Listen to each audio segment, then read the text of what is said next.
Hello friends, कैसे हैं आप सब। मैं हूं आपकी दोस्त शिवी सिन्हा और मैं आपको लेसन्स देती हूं एनटीए यूजीसी नेट जेआरएफ के लिए। तो हम लोग कर रहे थे टीचिंग एप्टीट्यूड पेपर 1, जिसमें मैंने बताया था नेचर ऑफ टीचिंग, मैंने आपको बता दिया था। अब उसी का पार्ट 2 मैं कंटिन्यू करना चाहूँगी। ओवरऑल ये टीचिंग एप्टीट्यूड का पार्ट 4 है, ठीक है। तो आज मैं आपको बताऊँगी कैरेक्टरिस्टिक्स ऑफ टीचिंग। टीचिंग के क्या क्या विशेषताएँ हैं, कैरेक्टरिस्टिक्स क्या है।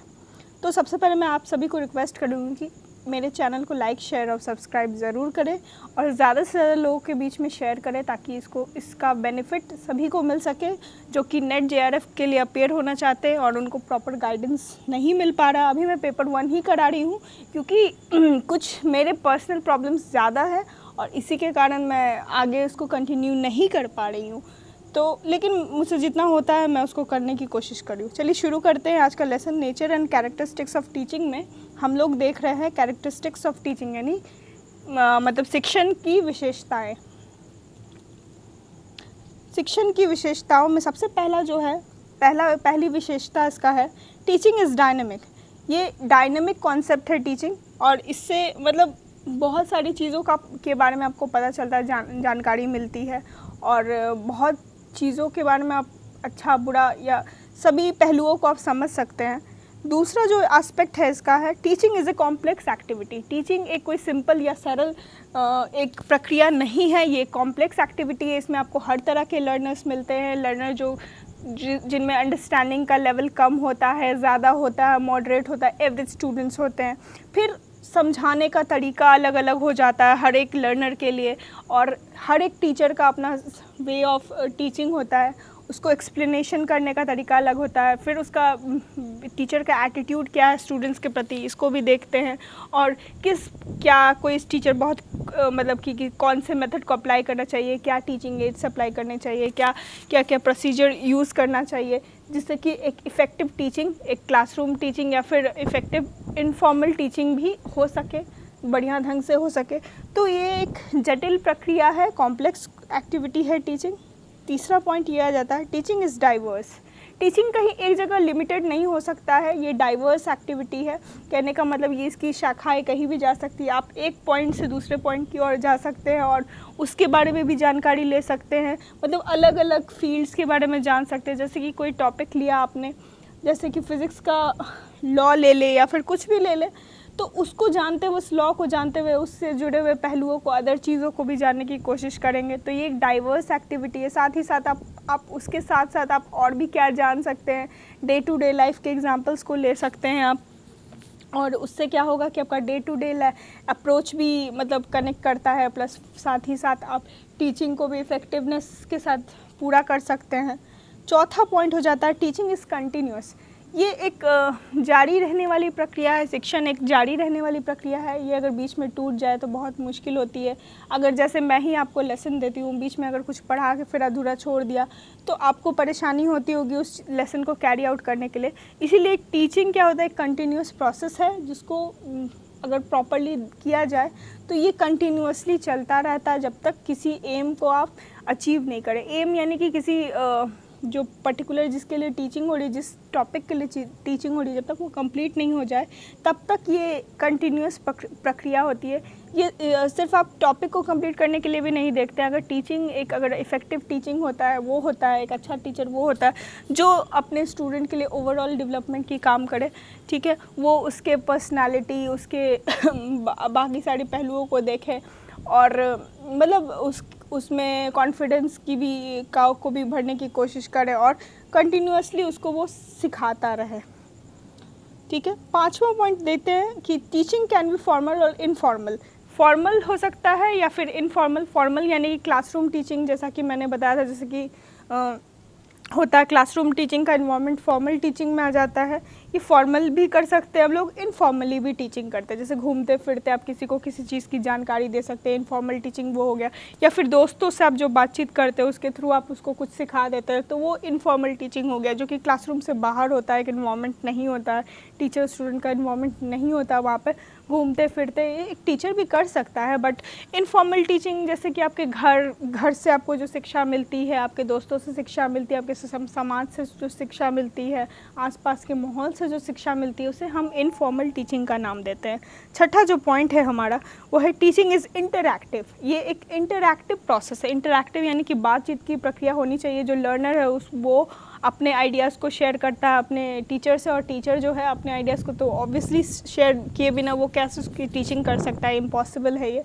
तो या तो फिर दोनों ही मतलब इंटरैक्ट जब तक नहीं करेंगे एक टीचर और एक लर्नर, तब तक टीचिंग अच्छी हो ही नहीं सकती। तो मुख्य विशेषताओं में से ये भी एक है कि टीचिंग जो है वो इंटरैक्टिव प्रोसेस है, यानी कि बिना इंटरैक्शन के, टीचर स्टूडेंट लर्नर के इंटरैक्शन के टीचिंग को अच्छी तरह से नहीं चलाया जा सकता है।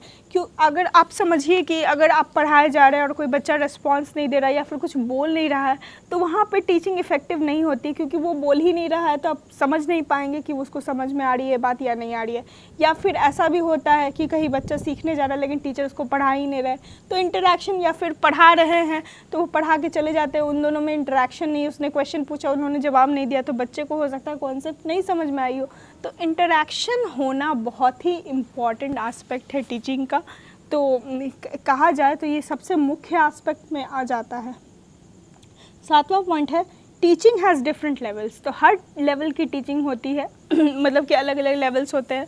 अगर लेवल्स नहीं होंगे तो डिफ़िकल्टी के अनुसार या फिर प्रॉब्लम के अनुसार जो है वो सॉल्यूशन नहीं आएगा। लेवल्स जैसे कि छोटे बच्चों को पढ़ाने का तरीका लेवल अलग होता है। पहले हम लोग जब सीखना शुरू करते हैं, हम लोग beginners as a beginner use करते हैं, तो वो लेवल थोड़ा नीचा लेवल होता है। फिर उसके बाद जब हम लोग high school, middle school classes बढ़ते हैं तो हमारा लेवल ऑफ डिफ़िकल्टी बढ़ते जाता है और टीचिंग उतना ही कॉम्प्लेक्स होते जाता है। ठीक है, और मतलब डिफरेंट लेवल्स को क्रॉस करते हैं और एक पॉइंट पे पहुंच जाते हैं कि हम लोग सब लेवल्स को क्रॉस कर जाते हैं। तो टीचिंग का डिफरेंट लेवल है। 8 पॉइंट है कि teaching tends towards self organization. अगर सेल्फ ऑर्गेनाइजेशन नहीं होगा तो फिर टीचिंग का कोई फ़ायदा नहीं है। अगर आप एक अच्छा टीचर वो होता है जो कि बच्चों में सेल्फ ऑर्गेनाइज्ड होना सिखाते हैं, मतलब कि सही ढंग से किस चीज़ को क्या करना है, किस तरह से करना, स्टेप बाय स्टेप जो है ऑर्गेनाइज करना, चीज़ों को कैसे सॉल्व करना, किसी प्रॉब्लम को किस तरह से सॉल्व किया जाए या फिर किस तरह से प्रिपेयर किया जाए, वो सारी चीज़ों को देखते हैं। एक टीचिंग के थ्रू जो है सेल्फ ऑर्गेनाइजेशन का लेसन हमें मिलता है और टीचर भी खुद को सेल्फ ऑर्गेनाइज करते हैं ताकि उसको इफेक्टिव टीचिंग कर सके स्टूडेंट्स के लिए। 9th पॉइंट हमारा है teaching includes lengthy period of study and training. तो टीचिंग करने के लिए आपको सिर्फ यूं ही कोई जाके पढ़ा नहीं देगा, आपको प्रॉपर ट्रेनिंग की ज़रूरत होती है और आपको पढ़ाई करनी होती है। अगर किसी भी विषय का ज्ञान कम हो तो आप बच्चों को क्या पढ़ाएंगे।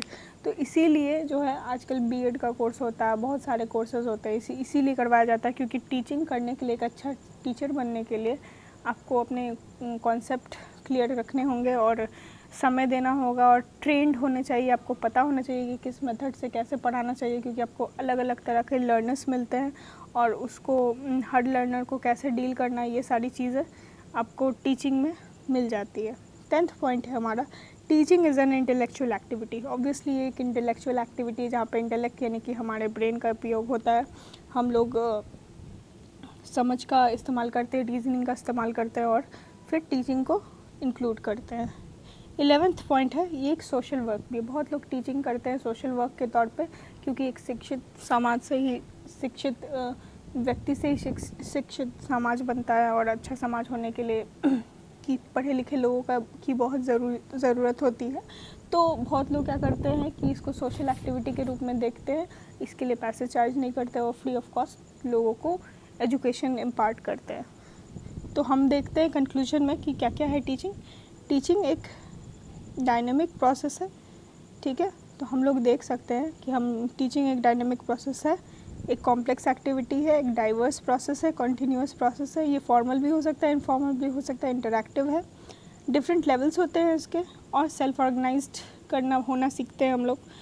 इसमें टाइम और ट्रेनिंग दोनों की ज़रूरत होती है, इंटेलेक्चुअल एक्टिविटी और सोशल वर्क है।